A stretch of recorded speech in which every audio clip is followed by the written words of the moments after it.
Good evening. Welcome to the Surgeon General Initiative Health Education Series. My name is Brother Dr. Victor Joseph Narcisse III. I am an internist and a geriatrician, and I work as a hospitalist in Houston, Texas. And I'm here today to speak as the Deputy Surgeon General of Alpha Phi Alpha Fraternity Incorporated. And we're talking about a topic that's near and dear to my heart, which is colon cancer. This week I had the unfortunate opportunity to attend the funeral of one of my close friends who just died of colon cancer. And what we know about colon cancer is that it affects too many people at an increasingly young age.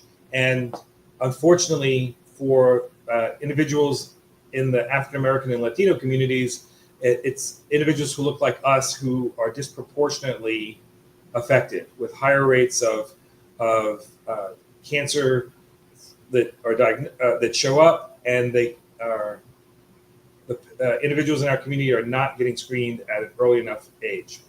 So as a result of these facts, I've reached out to one of my colleagues, one of my fraternity brothers, Dr. Ron Coleman.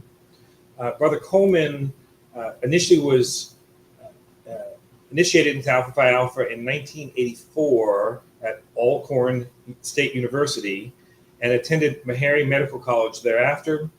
He did his internship residency, and gastroenterology fellowship at Baylor College of Medicine, which is where I met him, and then did an additional year of therapeutic endoscopy. He is currently an active member of Alpha Eta Lambda chapter in Houston, Texas. He's practiced over 20 years in the Texas Medical Center, is with the Diagnostic Clinic of Houston. He's involved with a number of specialty societies and has been the president of the Gulf Coast GI Society, where he still sits on the board. He served on multiple positions of leadership in several companies focused on different areas of healthcare. He's been involved with getting people without means screened for colon cancer with colonoscopy through a non-profit organization called Hope Through Grace. Dr. Coleman has founded and funded endowed scholarships at both Alcorn and Meharry Medical College. We'd like to thank him for taking a few moments and coming to speak with us and educate individuals in our community about the importance of colon cancer evaluation. Brother Coleman, thank you. Greeting all. I can't see anyone, so I'm going to assume there are thousands. So we're going to perform like it's a big Beyonce concert today. We're going to give it to you 100%, okay? So we're going to talk about colon cancer, just the overview. I want you guys to leave here more educated than you showed up. This is a very general talk. We're going to go through a few slides with a few details. I'll touch on what we want you to take away from the slides. I'll talk around the slides, and if there's anything that comes up, Brother Narcisse will chime in and let me know if he has any questions along the way, but we'll have plenty of time for questions at the end. I purposely will keep my comments brief so that we can take it in the direction you want it to go. Another preamble is I don't want to talk about specifics. This is not one individual's session. This is for everyone. And just a little hint for those of you who have physicians as friends, if you want to ask us a hypothetical question, it's a little easier to ask, right? What does one do when? What happens when you, and if you have a patient who has very easy preambles to get us to the point where we will share openly and freely without worrying that you are taking our direct medical advice and using it for yourself, because I know nobody would do that without coming to the office to visit us. So let's get into colon cancer. And mainly this is about colon cancer prevention, because colon cancer is one of the only truly preventable cancers, meaning we can get rid of the precursor lesion by doing screening, right? And by precursor, I mean the thing that turns into colon cancer is what's called a colon polyp most of the time. These polyps grow, and if we can detect these polyps and remove them, they never get a chance to become cancer, which I think is very important. Now, there are preventive strategies for many types of malignancies, but this one, we can remove the seed, so to speak, and so we can keep it from happening. So that's why it's one of my lifelong missions to make people understand that you don't have to get colon cancer. I mean, it's one of those things where we're not, of course, we won't catch everyone, but if we can get enough people in the screening channel and the screening pipeline, then we can prevent a large number of colon cancers. Because if we don't prevent it, it's truly a killer. It's nowhere near the most common cancer in men or women, but it's number 3, I think, in cause of cancer deaths in men and women. And unfortunately for African Americans, we tend to get the cancer at an earlier age, and we tend to not do as well from the medicines for various different reasons. So if we look at cancer prevention, since I did this talk last, I've had to actually, I'm proud to have changed something on this slide. So right now, if you're in good health, age 86 is when we stop doing colonoscopies if you're at high risk. Now, if you're not at high risk, if you started at 45 and you've had 3 or 4 normal colonoscopies, and I don't know if we do your colonoscopy over 80, or at least we'll judge on a case-by-case basis. But if as the population ages and we are staying healthier longer, the old age was 75, now it's 86. And I want you to remember that when you go in, if you're a little older or mature, vintage, seasoned, however you want to call it, if you're one of those types of people, don't be turned away just because of your birthday. If you're in good health, I don't want you to get colon cancer in your 80s any more than I do in your 60s or 70s. So I individualize personally up to age 90 if you're in good health. Once you get to be 90, you tell me what to do. I don't even tell you what to do anymore. You come to the office and you tell me what you're going to do, and we're going to do it, because you made it to 90 likely in spite of me instead of because of me most of the time. Now, when we get down to the meat of our subject population, that's age 45 to 86, you get your first colonoscopy hopefully at 45 or somewhere thereabouts. And then you go from what I call the generic screening to a personal screening. By that, I mean, what we see at your colonoscopy tells us how we need to follow up with you. If you have nothing on your colonoscopy, then you get 10 years, provided you don't have a family history. That's a very important point. Cancers tend to cluster in families. There's not as prevalent as breast cancer, but if your mom or dad or brother or sister, a first-degree relative, had colon cancer, then we're going to watch you a little more carefully, and that 10 years becomes 5 years through no fault of your own. You can blame the loved one. The normal colonoscopy, and I'll pause right here because I know a lot of people are in this age range. I'll pause right here to talk about the preparation for a colonoscopy. And don't worry, we'll talk about other forms of screening at the end. But I think if the gold standard is available to you, that's what we ought to use. And we're talking about otherwise healthy people, not really sick. Then if a colonoscopy is safe, meaning there's a less than 1% complication rate in quote unquote normal people, then I think it's a reasonable form of screening, because not only can we screen the colon, we can actually remove the polyps that we talked about earlier at the same time. So it's extraordinarily efficient, but it is a bit of a headache. So you have to get cleaned out the day before, and that's the most important day. Lots of people are going to look at the information we give you, and you figure, all right, I'm not supposed to eat the day before. I'm supposed to have a clear liquid diet, but this hamburger won't hurt. That hamburger may hurt. You may be back in to see me again in 1 year or even a few months if the colon is not clean. I can't sign off in good faith on giving you 10 years if I don't get a good look. So that's us a teamwork. Your day is the day before, my day is the day of. And one of the things I say, if you give me 1 day, I can give you up to 10 years. So we have to get cleaned out. So you're between 45 and 86. You got your preparation. You did your job. You come in, you do your colonoscopy. And then you get your own personal recommendation. And that recommendation should follow you. So when you have your next colonoscopy, that recommendation may change depending on what's found. And if you have 2 or 3 normal ones in a row, then you are probably not one of the people that are going to develop colon polyps. And then you're at lower risk for colon cancer. And then you can fuss at me when you're 80 and I'm saying we need to do a colonoscopy. Let's go to the next slide. All right.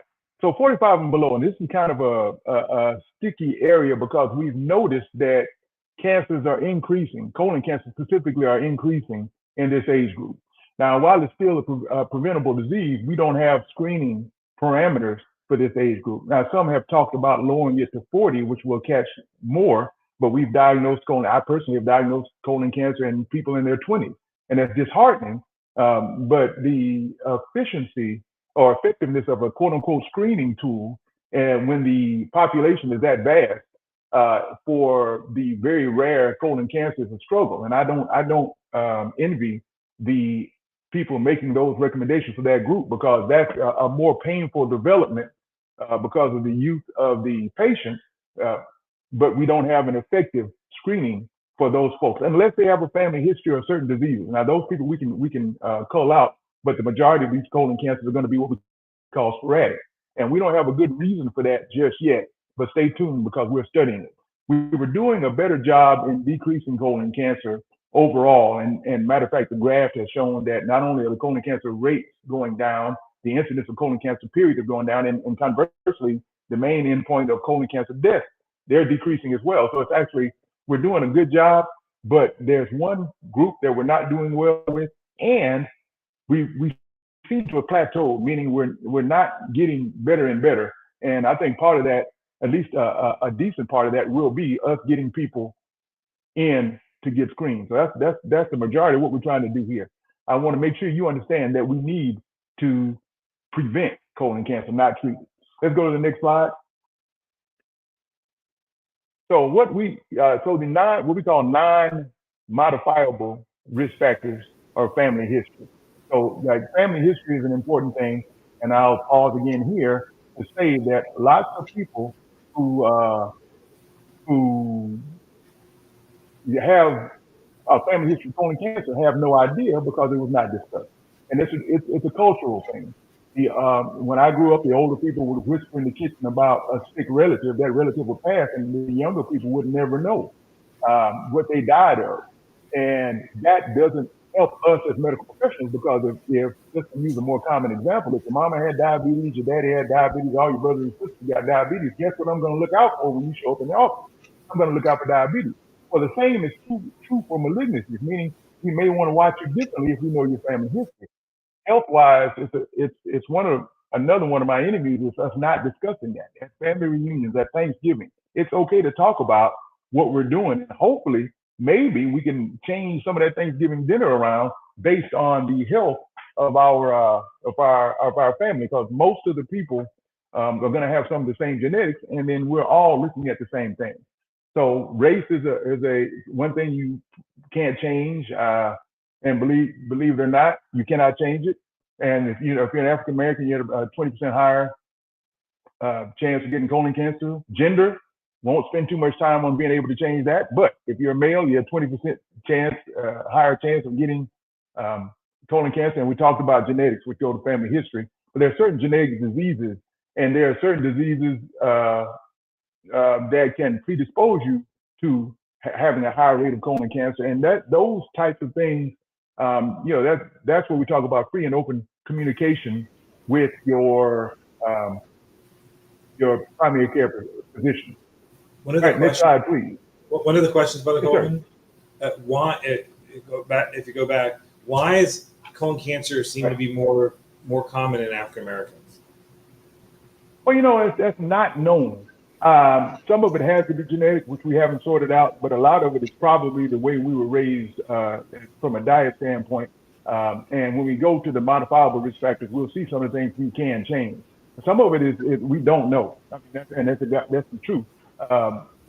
The interesting thing, since you brought it up, it's much more prevalent in Western African Americans as opposed to African, sub-Saharan Africans.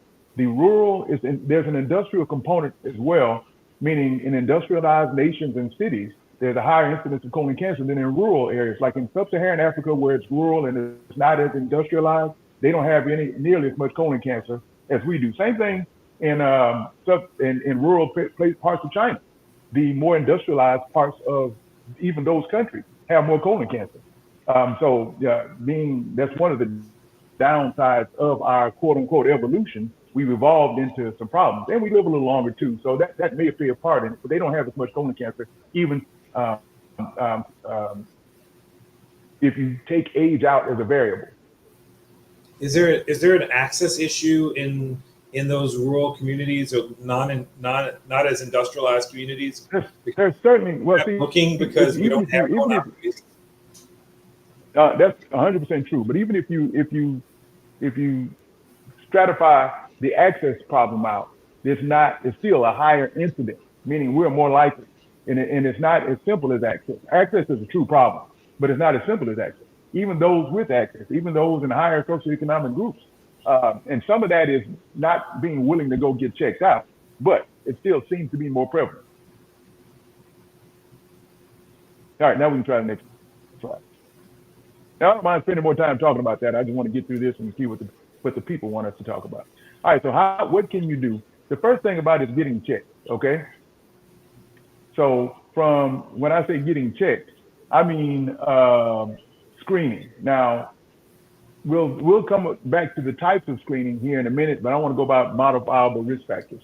So modify things you can do stuff about. And the obesity is linked to multiple types of cancer, not just colon cancer. Smoking is linked to multiple types of cancer, not just colon cancer. Excess alcohol consumption is linked to multiple health issues, not just colon cancer. A sedentary lifestyle is linked to heart problems, blood pressure issues, diabetes, not just colon cancer. And high consumption of meats, especially processed meats, are linked to multiple issues as well.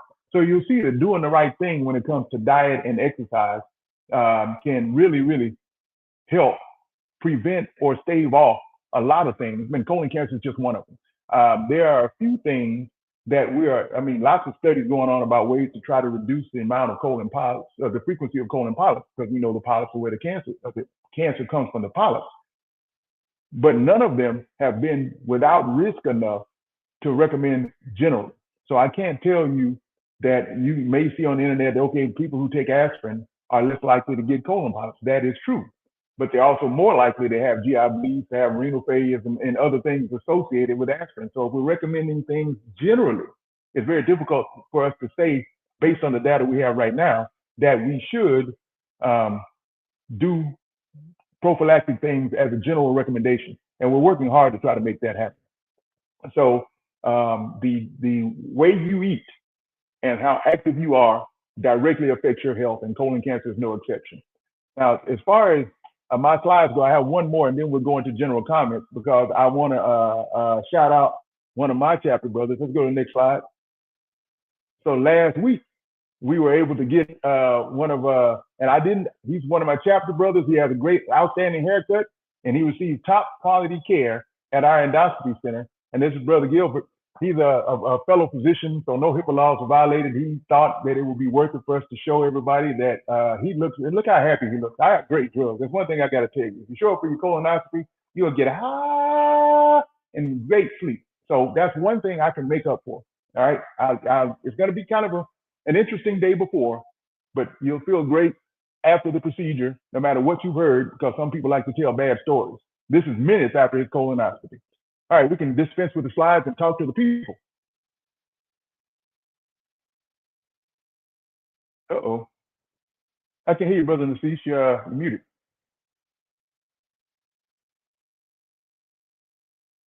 And you got too much stuff after your name, man. What is all that stuff after your name? I got to put some more stuff after my name. What is all that? You got to earn all that stuff. Okay, go ahead. You gotta earn all that stuff. All right, go ahead. Just so you know, fellow American College of Physicians, fellow of the Society of Hospitals Medicine. I know. I was just giving you. Yeah, of course. So one of the questions that came up over from Alpha to Lambda was, considering risk factors higher in African American men, should we have a different recommendation for screening intervals, 7 years instead of 10?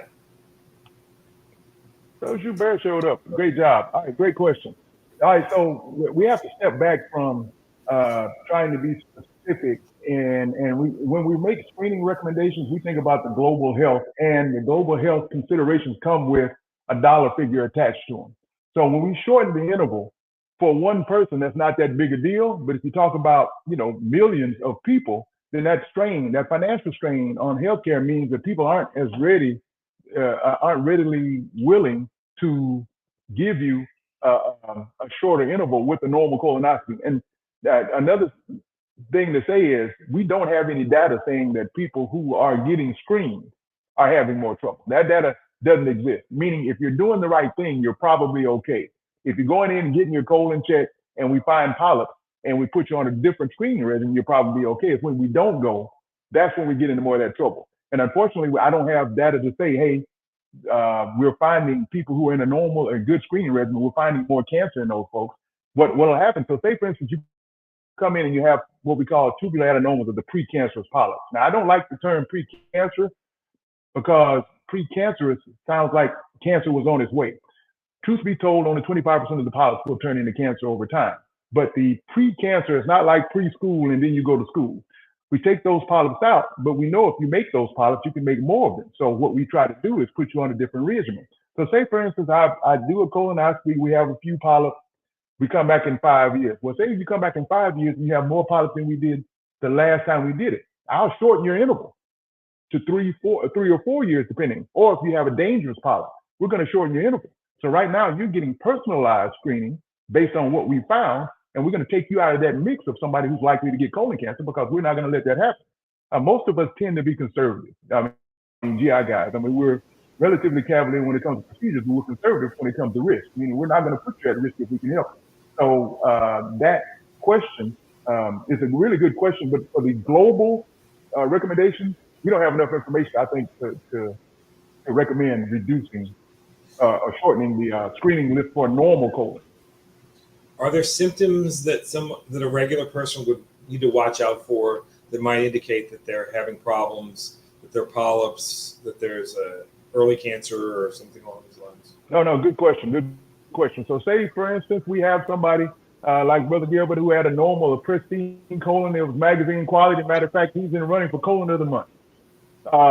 If we have somebody with a normal colon and it's inside of 10 years, and you say, okay, well, I'm having issues, but I still have a few years left. That's not it. You go see your doctor. You come talk to somebody who like me at any point in time. Now, the things you look for, if you had a normal colonoscopy, and I remember the focus of this talk is making sure you get your colon checked. And Bro Narcisse, let's talk about the other screening methods here after this, because I want to make sure I don't leave them out. So you got your colonoscopy, it was normal, and you start having issues. Now, the things we look for and the things I warn my 10-year people about is change in your bowel movements.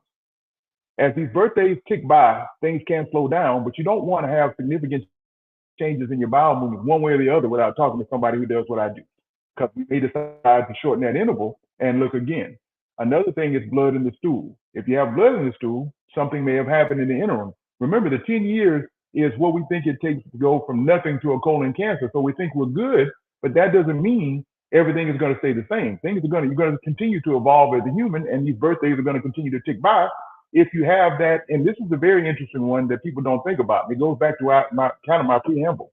If your family history changes, if somebody in your family has a significant polyp or colon cancer, that changes your ballgame. You're going to have to get on a different screening regimen based on your family history. That's the genetic component we talked about.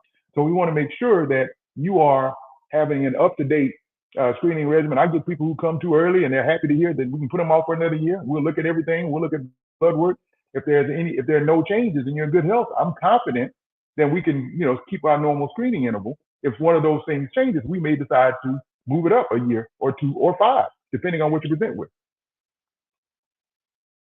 Is that satisfactory? There you go again. I'm not good at reading. One of the things that people talk about in terms of reducing risk for cancers in general is tobacco use. Is that applicable here?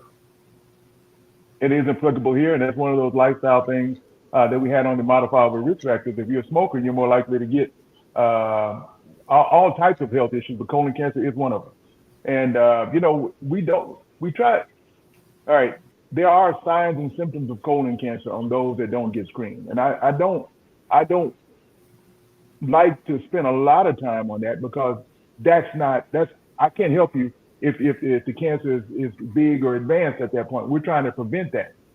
But if you have any of those things we talked about, if you have blood in your stool, if you have a change in your bowel habits, if you start to lose weight, and sometimes abdominal pain, but that's a tricky one. Most colon cancers are not going to produce abdominal pain until some of these other symptoms have shown up because they grow insidiously. That's why we can't wait till you have trouble. We have to look. They grow, and then they cause problems when they're too big for me to handle.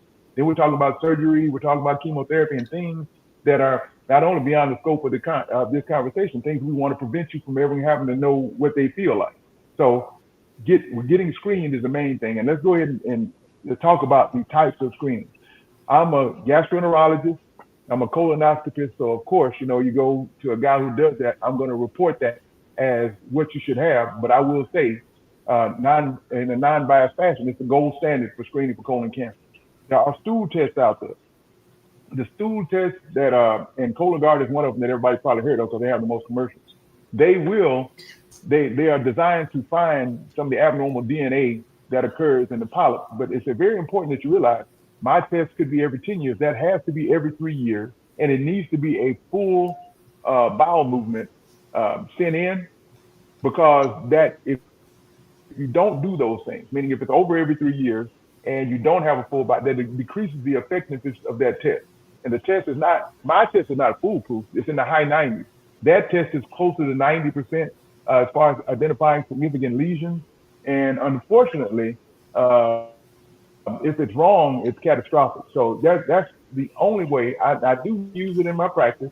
If you have significant comorbidities, if you have really bad diabetes, really bad blood pressure, if the PrEP would be a problem, you've had a stroke or things like that, then we'll use the Cologuard to try to, or if you're a high-risk patient, heart failure, lung problems, dialysis patient, we do dialysis patients, so take them off. But the higher risk people, what we try to do is quantify the appropriateness, and it's always risk versus benefit. If the risk is going to be higher than the potential benefit, your Cologuard is negative, it's less likely that you have anything in there, then we may not decide not to do it for your other health concerns. If the Cologuard is positive, then we know it's a higher likelihood that something's going in there. Then we'll sit down, we'll talk the risk out, we'll talk to the other doctors, and we may decide we need to go forward, because we don't want to sit aside and let you get colon cancer. The way those types of things do exist. They're just not as effective in my mind. A number of members of my family have done the Cologuard recently who don't have these other risk factors. And they told me that they did it because they didn't either have time to do the colonoscopy, or they were worried about the PrEP. And I don't know if they really understood that the intervals for doing the screening then has to change. And what do you do if there's a positive stool screening test? Well, if you have a positive stool screening test, you contact your friendly neighborhood gastroenterologist, such as myself. So, and you need a colonoscopy. So then you can and that's another thing that's argued, because you'll end up with a colonoscopy as well. So then you've had your screening test and the colonoscopy, when you could have just had the colonoscopy to begin with. Now, the Cologuard, again, is not a bad option. In just my mind, it's not the best option. And there's false positives and false negatives. If you have access to the best, I just suggest you do that. Now, not having time to take care of yourself is one thing probably for a lot of this group that we need to have a whole webinar on in and of itself. Because not having time to take care of yourself, when you have that major health crisis, you're going to make time, and it will not be convenient. So not having time to take care of yourself is not an excuse I tolerate. One of the things that's come up in this series a lot has been the conversations around plant-based diet. We've talked a lot about the use of trying to make sure you're still getting protein and still trying to get the other minerals that are needed, and still trying to balance things out when you make the decision to move to a plant-based diet. What can you say about the plant-based diet and GI disease in general and colon cancer specifically? Well, we can probably expand this to a broader topic and bring it back to colon cancer. We know that we were designed by whomever you think designed us. We were designed as herbivores with occasional that can tolerate animal products. You can look at our design. I'm not going to argue with you. You can look at our design and compare them to the next closest things designed like us and see how they eat and how we eat. But we've evolved to have animal products at every meal. And not only have we evolved to have animal products at every meal, we've evolved to have processed animal products at every meal, and we eat them sitting. So in doing my research for this, there have been some studies that show that just sitting, not just the amount of time you sit predilects you to certain health issues. And when I describe it, I say that all right, on the seventh day, the maker may have rested. On the eighth day, he probably did not invent the chair. So we were not. There was never intent for us to sit down in a chair. And a chair is a health enemy. Our seated position is unnatural. If you look, everything else squats. Everybody else squats. Everything else, when they want to rest, they either rest or they stand or they squat. They don't sit. The body's not designed for this. Anyway, if we go through the plant-based diet and the activity, if we're more active and we eat properly, we decrease our risk, and that's borne out study after study. And it's not just colon cancer; it's heart disease, it's diabetes, it's high blood pressure, it's almost everything. And people are surprised to know that most cancers are directly related to your diet and obesity, along with the things that people fuss about all the time, smoking and all of that. Our activity and the decisions we make about what we put in our body, there's sometimes a consequence to pay. And unfortunately, we can't tell you, okay, well, you can smoke and you're going to be okay. If you smoke, you're going to die. It just don't work that way. We don't know until we get to the end of the game, and when it's too hard to make up for the damage that's been done. But I'm a practicing vegan for 5 years. I was a pescatarian before that. So I walk it like I talk it, as the young'uns would say. You made the decision to become vegan. What was the deciding factor? And you're not a Good teenager. You just recently made that decision, relatively speaking. What was it that finally led you to that? All right. Well, the backstory is my 84-year-old working out everyday dad went vegan in his 70s and is the picture of health.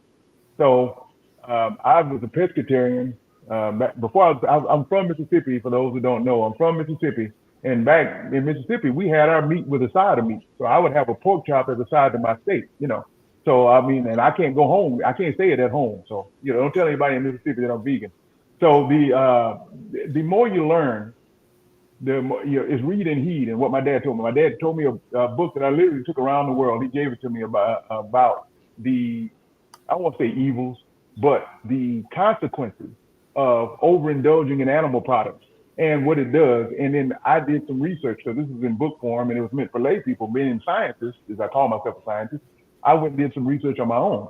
And most of the reparative processes in your, all right, a large portion of cancer come from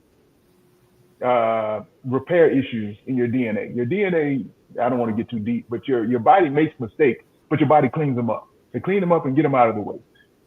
Things on the end of your DNA called telomeres and centromeres are part of the things that help you repair DNA errors.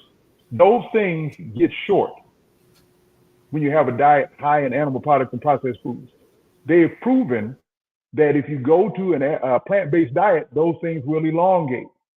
And the elongation and the more efficiently they work, the less likely you are to get these things. And that's that, it's a theory in evolution, but I believe it. I read it, I believe it, and I decided to try it. If I can do better, let's do better.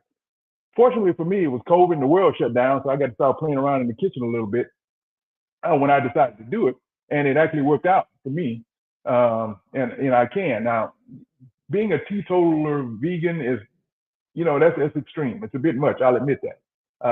And I don't tell my dad, but a few times a year I'll have seafood, but it's only because it's very difficult for me to give up seafood, and I'd rather eat fish than take a pill. So we do that.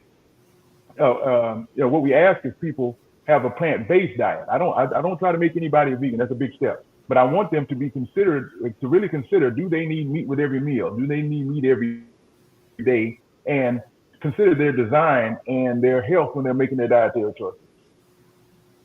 Brother Gilbert, who was in the picture, made a comment about staying active.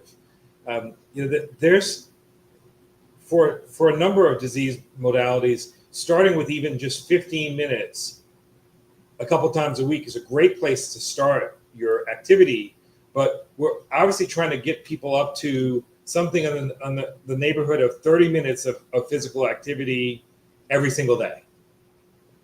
Now, for folks who are busy, kids, parents, um, you know, work activities, extracurricular activities, that's a challenge. But I would tell you that I take care of individuals who are highly successful in all walks of lives. And I've been surprised that individuals that don't necessarily look like us prioritize their health in a strange way. When I first started interfacing with them, they do their workouts as a core part of their daily activity that can't be intruded upon. I've taken care of lots of Fortune 500 CEOs who have blocked time in their schedule for their activity, their workout activity, and they said, "We don't care if it's the guy from Mars is coming to us. I'm going to still do my workout." So it's clear that people. No, that's an outstanding point. That's an outstanding point. The actual correlation between diet and activity, like I said, it's a general. That's not specific for colon cancer. That's a general recommendation. And if you don't prioritize it, it's easily washed away. You know, and what I try to tell people is exercise can be fun. And what we have to do is we have to change our focus and considering it the dregs. And we start out walking and take our families walking. I love when I see that. You know, mom, dad, kids, everybody out walking. It's great. One of the things we do when it gets great, when we have good times, we eat. When we have bad times, we eat. When we don't have anything else to do, we eat. When we get together, we eat. If we could just replace any one of those things with a walk or exercise or doing something other than, we're going to get together, we're going to get together in the park and just play around a little bit as opposed to sitting down at a table and stuffing our faces until our bellies pop. But I mean, it's a great point. Not specific for colon cancer, so we try to steer it back, but it's an absolute great point. Staying active will keep you active. And you don't know, you see all these really older people that are still spry and moving around. That's because they've always been spry and moving around. They didn't develop that as a late in life habit. Anything else on one of the questions? Colon cancer? Yeah, on the screening, our Surgeon General, brother Dr. Sterling, mentioned that he just recently did his colonoscopy without any anesthesia at all. I don't think most people do it that way. I've done my two with anesthesia. But can you walk us through what is that? What should we really expect? Well, the colonoscopy? Yes. All right, so let's talk about it then. So remember we talked about the day before, and the day before is the most important day. And we'll take you from the day before. You're all cleaned out. You're feeling light as a feather. Ice Cube, what did Ice Cube say? Coming out feeling about 10 pounds lighter. So we can get you cleaned out, and you feel like a new man or woman. You come up to the endoscopy center, and there's a rigmarole that comes with it. And people are older people. Younger people don't know what rigmarole is. It's stuff you got to do in any medical situation. You got there's paperwork stuff. The insurance stuff should have been taken care of beforehand. There's paperwork stuff, and then when you get through with the paperwork stuff, you come to the back end, what we call pre-op. And in the pre-op, there are beds. You get our fabulous hospital wear. You saw Brother Gilbert had his on, our gowns. We can color coordinate to your eyes, to your jewelry, whatever. Nope, they're all the same. So you put them on, and you will be mostly naked, but now not completely naked. You'll meet the anesthesia staff and the nurses, and we'll go over some of the same questions you've answered already, just to be sure that we weren't, we don't miss anything from the health standpoint. And then you get an IV in your arm. Well, that's the pre-op then is complete. You roll from the pre-op area into the endoscopy room. In the endoscopy room, there'll be 2 to 3 other people in there. There'll be another nurse. There'll be somebody delivering the anesthesia.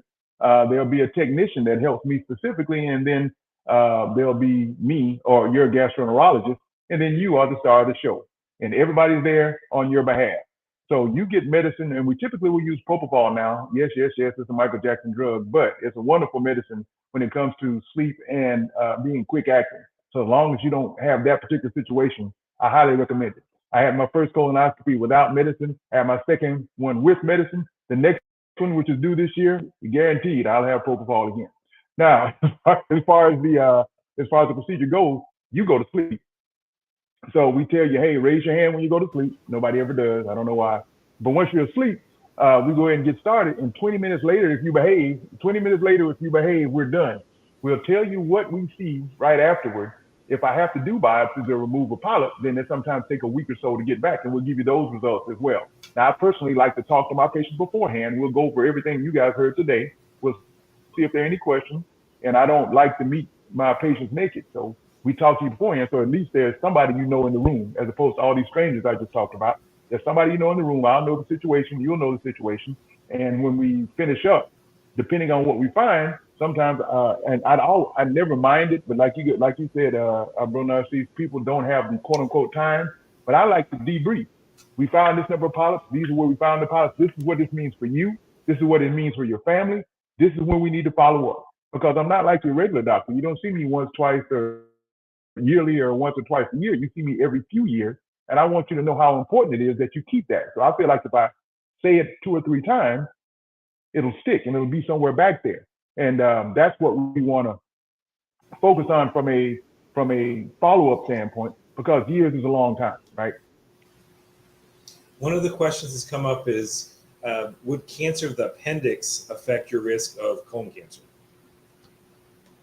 That's very, very specific. I've seen some information that said that it does, and appendicitis itself has been said to be protective for some reason of colon cancer. So that's not enough where I can make a statement, and nor is it. Cancer of the appendix is extraordinarily rare. So and if we're talking about cancer of the appendix, if it's not an adenocarcinoma, and that's really important, if it's not an adenocarcinoma, it does not increase your risk for another colon cancer. If it's a different type, there are other types of tumors that can occur in the appendix or in the appendiceal area that don't increase your risk at all. But if it's adeno, if it started from inside of the colon and grew into the appendix, it does. But that's uncommon. That's uncommon. I know that people have looked at, have noticed that there are lower screening rates in the African American community for colon cancer. And there's been a lot of conversation in the scientific literature about why might that be. And people have talked about attitudes of folks who look like us, awareness, access to healthcare. What are the things that you found that are most influential in trying to convince folks that they need to get screened? Well, I mean, I have a pretty high success rate. I don't know if I'm just worry people to death or whatever, but once we get your schedule, folks will usually show up. But the things that keep people from showing up, the people who don't show up, and we call them back like, hey man, what happened? We thought we had a plan here.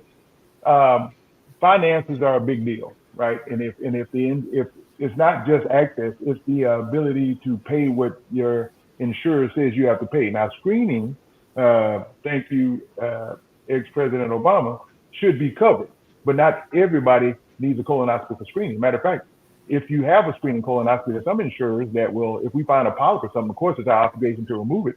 They will say, aha, that was not a screening test. It became what we call a therapeutic or diagnostic test, and they want to go back and charge you for it. So there are financial barriers that are going to be very difficult for us to handle. As far as just emotional barriers, a lot of people, and that's why I appreciate Brother Gilbert for letting me put his smiling face on this presentation.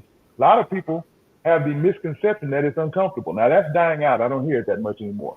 But I used to hear it early in my career that, it hurts, and somebody had it and said they were miserable. Well, I asked that person, is that person just a miserable person? They're like, yeah. Well, then everything is miserable. So that's what their problem was. It was miserable. So they're just miserable people. We have good drugs. Ever since I started this, we've always had good drugs. So you're not going to feel anything. Very rarely does anybody even remember what happened during the colonoscopy.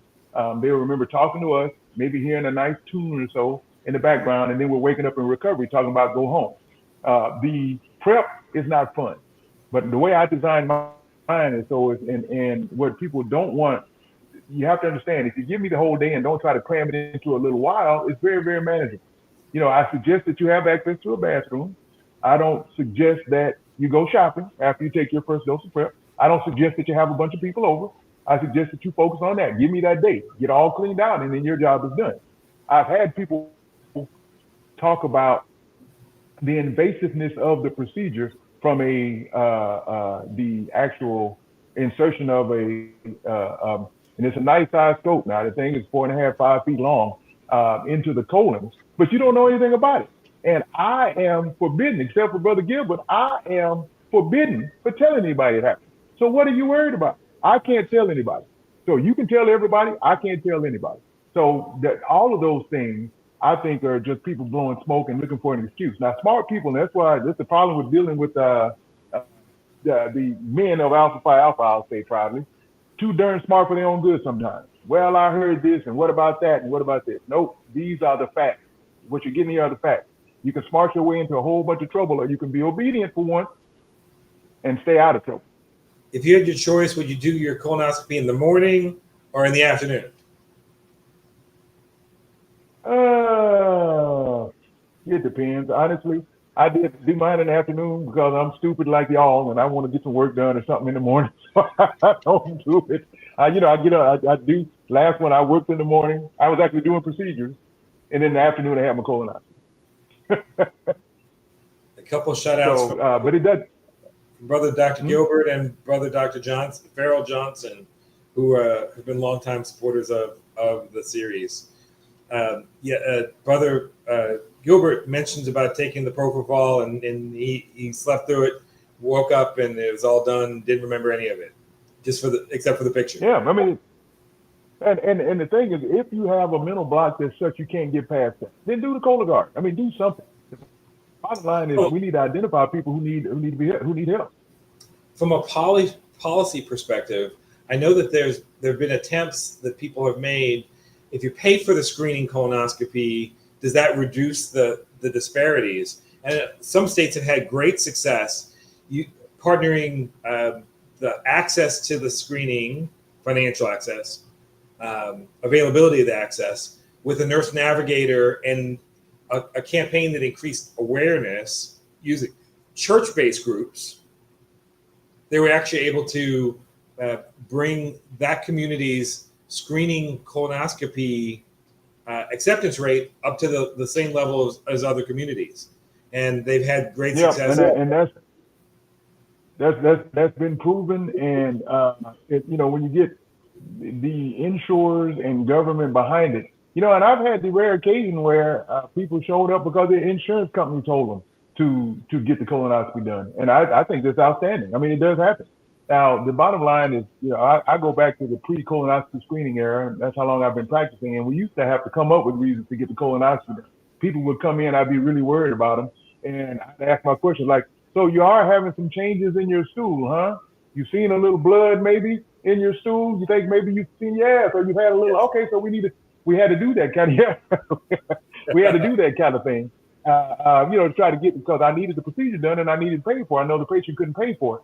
And the only reason we as gastroenterologists got the screening passed is because we had to directly compare the financial burden of treating a colon cancer versus getting the collective population screening to prevent the colon cancer. Nobody did it out of goodness of their heart, but it's to save a dollar, but by any means necessary. Let's try to save people's lives. So at this time when we're really trying to decide how science and healthcare and politics in our lives all come together, it turns out that doing the screening colonoscopies actually save society money, because it's cheaper to screen everybody and prevent them from getting colon cancers or finding them early, as opposed to trying to treat those that would go and get cancers later. So this is one of those times where, go ahead. Yeah, colonoscopy is all in. Your insurance company is going to negotiate a deal, so it's not going to be this much. But if you put it on paper as a couple of $1,000s, to treat a colon cancer is hundreds of thousands of dollars. One case, hundreds of thousands of dollars. And there are other parts in medicine where you find the same issue. We can prevent this thing for a little bit of money, or we can treat it when it gets bad for a whole lot more money. And I don't understand the smart people that are making these decisions. I don't understand how come they don't see that. and push prevention as opposed to limiting access and not paying for it. If you could go back to your college chapter and tell your line brothers about colonoscopy, what do you think they would have said then, and what do you think that their attitudes would be now? Oh yeah, it may have been a tussle. I may have had a tussle on my hand in 1984 at Alcorn State University talking about that. But those that, and I actually lost one of my lines. There were 12 of us. I lost one to colon cancer, believe it or not. So as far as that goes, and he was in his 50s. He was in his 50s, and when I found out about it, he had a, it was far on. So we don't talk about screening. It's too late in the game to talk about it at that time. So, but those that hung around and know me now, they don't tell me if they don't get it, because I can, I can get violent with my line brothers. I think that's in the handbook or something. I can beat up my line brothers. So most of my people pay attention. And get screened, and they don't want to hear me talk about it. So they're gonna say okay if nothing else. But unabashedly, I tell them they need to. And I fuss them about other parts of their health, but this is very important to me. So their attitudes then were completely different. And I think we're coming around from an acceptance standpoint. And I certainly don't think the stigma of being screened is where it was even 10 years ago. Jamie asked if a person with prostate cancer would they have a higher risk of colon cancer? Do those travel together? So, not really. What happens is you end up with a cohort that are at higher risk for both of them. And you and I were talking yesterday about different cancers and how they run, concurrently. So prostate is what we call an adenocarcinoma. As breast is what we call an adenocarcinoma. There are a few others like that. And the inability of your body to detect those abnormal cells probably still exists in other parts of your body. You just don't develop cancer in them. Prostate cancer is going to be a whole lot more common than colon cancer, but it's not going to kill as many people because colon cancer is such a killer. The idea that you have prostate cancer does not directly affect. Like, I won't screen you any differently because you have prostate cancer. I'll look more diligently for symptoms, but I won't screen you any differently because you had it. But it should bring to your mind that, okay, I need to prevent any other kind of cancer and make sure I keep up with any screening that's suggested by medical community in general. And there was a time there where we were really doing a great job with breast cancer. And there was a study that showed that at one point, people were more likely with breast cancer were more likely to die from, depending on their cancer, more likely to die from colon cancer because they weren't adequately getting screened and they're focused on the breast cancer. So what I would say is, you're not off the hook because, I got one cancer, I ain't gonna get any more. You probably taking care of people with 2 or 3 cancers, so you're not off the hook. Your colon is a separate issue. I saw one today that's probably got 3 different ones. See, that's one of those things, man. It's quote unquote not supposed to happen, but it does. There was a question about prostate cancer in general. I put a link to our prostate cancer discussion.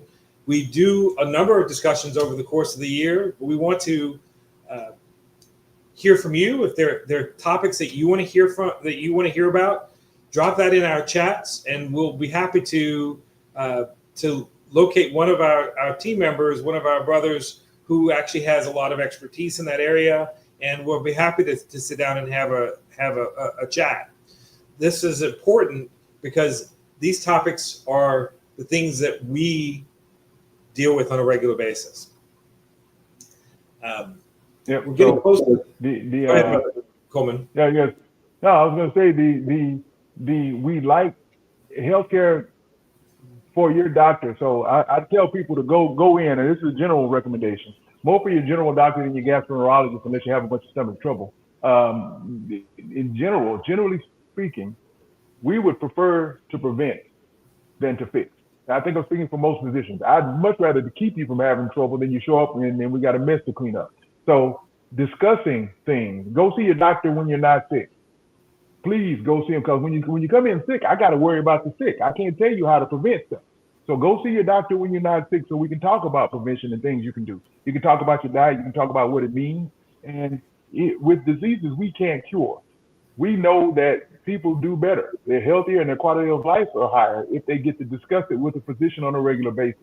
So what you have to do is make sure you're getting in front of a doctor every now and then, and talking when you're not sick. Not that I'm all beat up and I'm sick like heck. I want to talk about how to keep myself healthy, and that's time well spent. I see Dr. Crochet Charles, now Tyler, in the chat asking about Alzheimer's disease. Yes, we have. I'll send you the link, and we'll have another one talking about that soon. These things actually do make a difference. African American males have had a tremendous improvement in mortality in colon cancer over the last 3 decades. 49% decrease in mortality. And a lot of that is attributable to the improvements in screening, giving access to screening, and the scientific developments around medications. So I think that there's something to be said about science. I'm a big believer in prayer. I'm a big believer in family, but I also believe in science, and those things work together. And I don't know, I don't have a particular reason why they have to be separate. So again, I don't see why they do it either. I agree. So some believe and some don't. In this case, I think that the science tells us a lot of things, and the American Cancer Society has a whole discussion around cancer statistics in African American individuals, and really discusses the inequalities. And these things are hugely important. Brother Coleman, we're at the top of the hour. Are there any final comments that you wanted to share with us? Well, the bottom line is, and the whole crux of this, so March, we're concluding Colon Cancer Prevention Month. And it's not aware. I don't like saying awareness because we can prevent it. I don't want anybody to be aware of colon cancer. I want them to be aware of how to keep it from happening. So what we have to do is identify and strategize to get our loved ones in front of someone who looks like me, or at least to talk to their primary care doctor about it and make sure that it's a thing that we do. One of the things I tell my patients, they're like, oh, it's a pain in the you know what. I say, look, brushing your teeth is not fun, but you do it, all right? Everything in life doesn't have to be fun. But if you give me one day, I can give you up to 10 years to worry about something other than colon cancer. So make sure you get checked. Dr. Charles has a study in Houston, Texas, looking at medications and trying to help individuals take better care of themselves through their medication. We want to give a quick shout out to her and the work that she does in our community. Brother Gilbert, Brother Johnson, I want to thank you all for showing up. So many of you, but most of all, I'd like to thank Brother Dr. Ron Coleman. I've known him since I was a medical student, and he's had exactly the same humor over all those years. And what I would tell you is that he's dedicated his life to the care of individuals, and particularly those who look like us, but trying to prevent folks from suffering the problems of cancer, the colon. You know, again, African Americans and individuals of color have a disproportionate burden of cancer. Overall, lower survival in most cancers, and this is a huge issue. But we can close that gap by doing the things that Dr. Coleman brought forth, getting the kinds of lifestyle adjustments made, doing the kinds of screening that he's discussed. And I'll tell you, if you listen to him, he can save your life.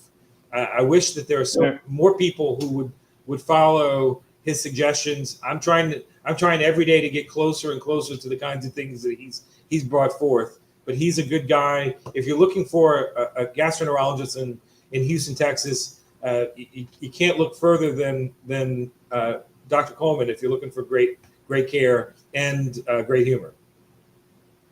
All right, yeah, and don't come in there too stuck up. It's because I'm gonna laugh at you. Now, as far as the point of personal privilege, my chapter, Delta Kappa, was founded March 18th, 75 years ago. I was back on campus a little bit ago, so I want to say congratulations to my brothers for making it 75 years. I want to shout out to my Harry Brotherhood Chi chapter. I had the blessing to be in 2 undergraduate chapters, and I want to make it known that I became a life member when I joined Alpha Eta Lambda in 1999. Those are my chapter brothers ever since. And I do appreciate everybody's time. I appreciate the questions. And I'll see you next March, if not sooner. Though he didn't join on screen, he was in the backstage with us. I'd like to thank Brother Dr. Jeffrey Sterling. He's our inaugural Surgeon General of Alpha Phi Alpha Fraternity Incorporated.